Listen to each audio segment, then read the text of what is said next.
It's the 29th of January. It's Friday.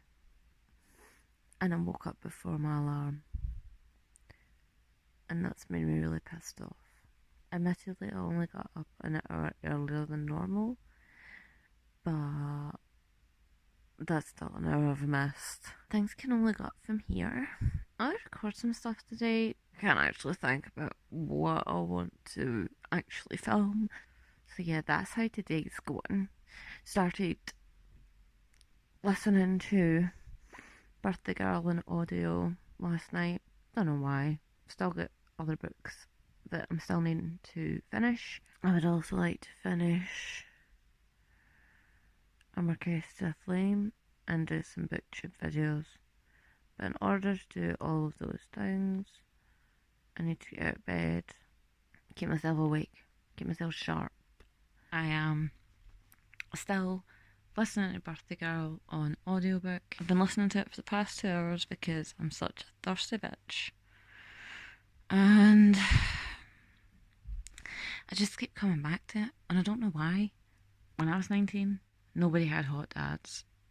So I'm just going to live vicariously through romance novels. Really doubting the logic behind me rereading Birthday Girl again, especially on audio where we've got a male doing Pike's bits, and I thought it's fine. I don't want to listen to it in the house when I'm doing cleaning and stuff and there's like little people about, so I'll listen to it while I go to the shop and then I can't listen to it going to the shop because I forgot how good it was, and if I listen to it in the shop they're going to need to set up wet floor signs.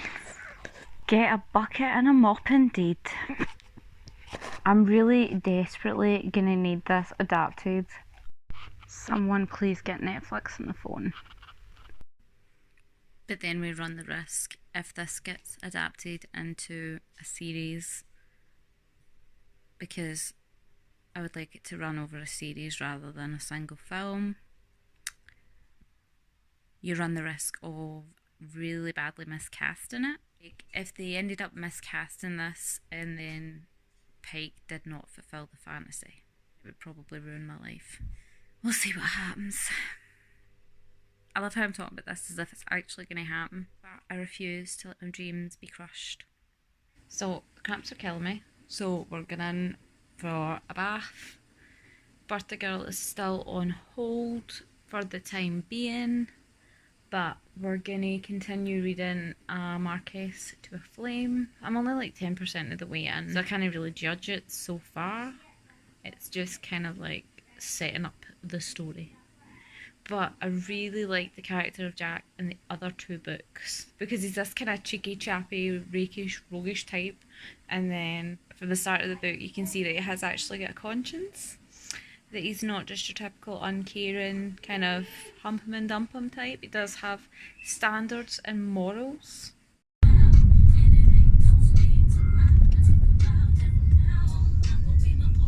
It's now 9 o'clock on Saturday night and I have had such a busy day. Got up, did what I had to do, then went shopping to look at bathroom decorating stuff. Since it's the last day of the month, I thought I'll finish the last two books I've got on the go. Finished one of them, Marquise to Flame, 5-star, and it made me cry, so extra point for that. And I'm gonna continue listening to Forever Your Earl. I've got nowhere with it yet, so fingers crossed. It's only the 30th today, so I've still got tomorrow to finish my book. It's now Sunday morning and I thought I was going to have a nice cheeky lazy day, but then remembered that I need to do a food shop. Last night I continued listening to Forever Your Earl, which is going well. I like it. And then started reading his Highland Lass on Kindle, and it's not bad. It's just we've got the whole insta love thing, and I don't really vibe with the whole insta love concept. So I don't know how I feel about that. The hero is nice. The heroine is alright. The stepbrother is a complete dick. Not only is it like the whole insular vibe, it's like you've not even spoken to this person verbally and already you're like, yeah, I'm going to cause a total upheaval in my family's life and make this conflict between the clans worse. Because I love her already, even though I have literally seen her for 2 seconds. I'm not really into it.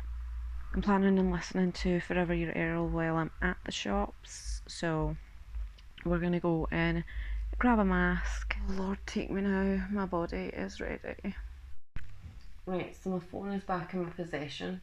My youngest child was playing games upon it, so I can listen to my audiobook now. And we are on like chapter 8. I was hoping to get it finished before the 31st of January ended, but that's not happening. We're just going to listen to as much as possible because I'm quite getting into the story. And I'm going to clean out my Kindle Unlimited because I've read some more of that Highlander romance and I'm just really not vibing with it. I don't feel as if I'm going to commit to the rest of the series, so we're going to get rid of that. I just feel like I'm not really making much reading progress today, but I did have fajitas, so today was not a complete disappointment. It's Monday. I got such a headache. I just want to sit and read, but apparently that's not happening. I finished Forever Your Earl. It was so good. I loved it. Since I'm feeling like super like delighted and generous because I loved it so much, I'm giving it 5 stars. So good. Loved it so much. Right, so today has been uneventful. I've got little to nothing done. I started reading. When did I start reading? It was one of my Kindle books that I got. It's a Sorry Romance ones. I'll check. It's just my head is mush at this point. So, had a nice afternoon reading with the children. The eldest is currently reading Harry Potter and the Chamber of Secrets, and the youngest is reading a book about the Titanic. Yeah, we're all having a good time. It's been a nice day. Then I'm going to film another Kindle Unlimited haul because I ended up returning the Clan Sinclair series because I DNF'd the first book, so I didn't see the point in continuing. And usually I'm like pretty hardcore anti-DNF, but I just couldn't. No disrespect to the author whatsoever, it just was the whole Insta love, but like pure extra, I just could not connect with. There's nothing wrong with like Insta lust. I'm cool with that because like you can see someone and be like, oh my lord, like that is a snack. But when it's like you've only just seen them across a room for literally 2 minutes and you're like, I'm going to marry them and I would die for you. Obviously, like in some books you have to take into consideration the suspension of belief, but I find that really hard. Also, my book buying ban has been sabotaged, but I'm pretty sure that I have an Amazon voucher in my email inbox to use because I watched Crystal's vlog today and she was talking about Dreaming of You by Lisa Kleypas, and I mean she was singing its praises heavily and I desperately need to read it because she was gushing about it. So she's got me intrigued. And also Bound to a Warrior. I can't remember the author, but Jen at the Book Refuge has been talking about it and I'm sorry, but like Two of them bound together physically and they jump off a cliff right at the start. That's the level of excitement that I need in my life. I kind of really need both of those in my possession to read in March. And I'm going to start a Simple Wild when I get out of bath. So yeah, that's what's happening. Why is someone destroying my hallway? You don't have to stay forever. Believe me, believe me, believe me. Is that a real song or did I just make that up? I'm sure that's a real song. So I'm kind of pissed off. So I signed up for a Scribd account because I was getting sick of Audible. And I was like, right, this is smashing. It's going to be great. I can listen to loads of audiobooks. It's going to be banging. And then I was listening to Evil ebooks and wanted to work my way through them all. Listened to three of them, and then all of a sudden, all the titles are showing that they're not available for 2 weeks. And I was like, that's weird because they were all available when I had looked them up to begin with. I did a little digging on Google, and it turns out that like this is a thing. Like Scribd will purposefully make titles unavailable if they're too popular, or if you're going through a lot of the same genre or through a lot of the same author.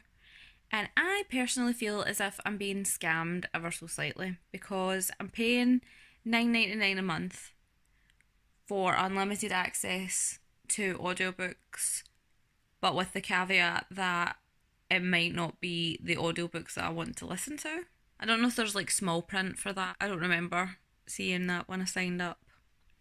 But yeah, so now I have to wait until the 16th to read. I've got another Evil ebook saved on there and a Beverly Jenkins that I wanted to listen to, but I can't access them for another fortnight, which is quite annoying, especially since I'd put one of them on my TBR for this month. So great. I mean, they do have like other audiobooks there for you to listen to whenever you like. Quite gutted, to be honest.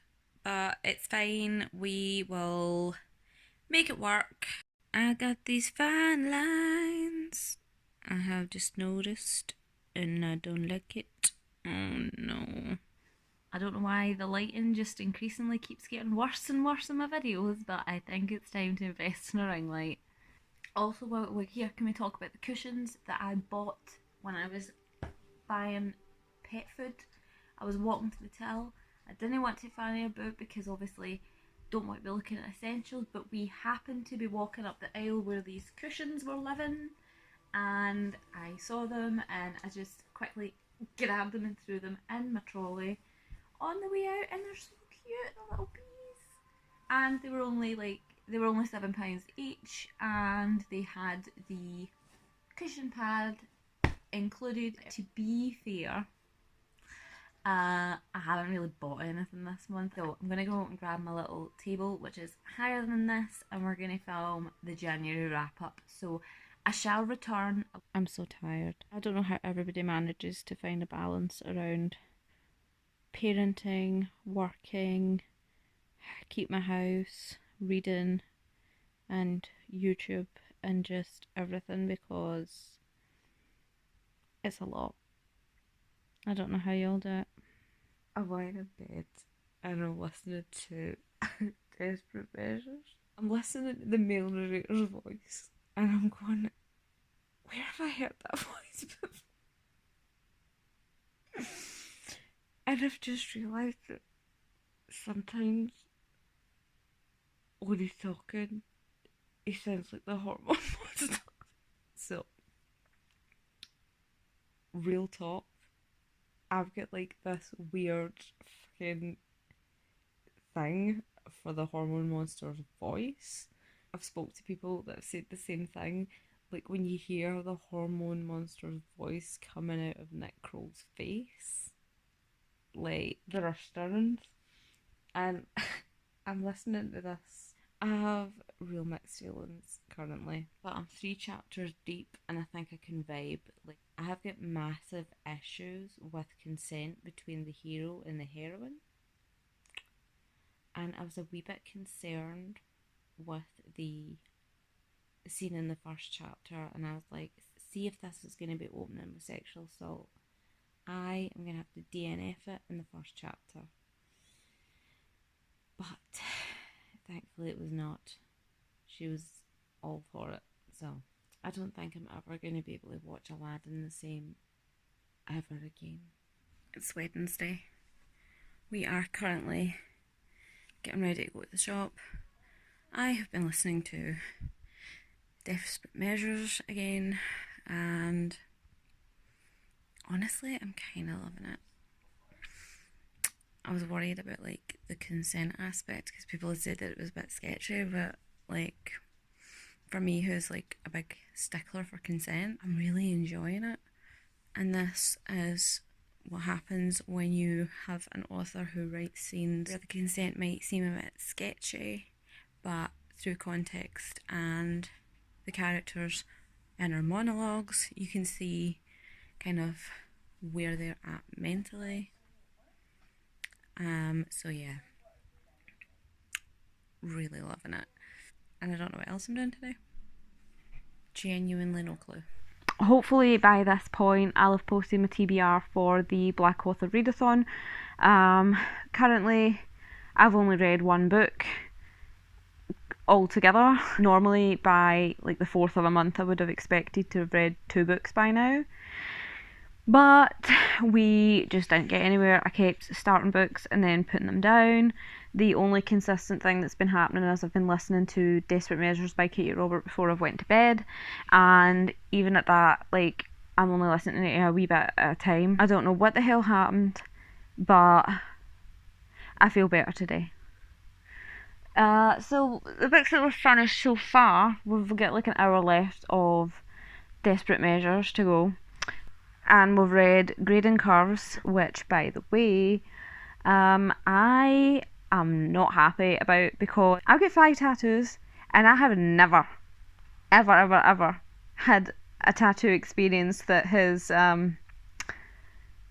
been signed off with a happy ending, if you catch my drift. I'm really going to have to like case out tattoo shops next time and see if I can find myself a hottie. So this evening's plans is like 6 o'clock or something like that. So we're going to read Equivalent Exchange tonight and then have a half decent sleep for a change. In theory, I'm a very tired woman today, so I think I'm probably just going to go and embrace the fact that I'm in the mood to read again. So I'm 60% of the way through Equivalent Exchange by Christina C. Jones, and oh my god, it's so good. Often with characters who have experienced past trauma, working through it isn't always sort of put out there in a healthy way, and they don't deal with their issues and their trauma, and usually when it comes to romance they kind of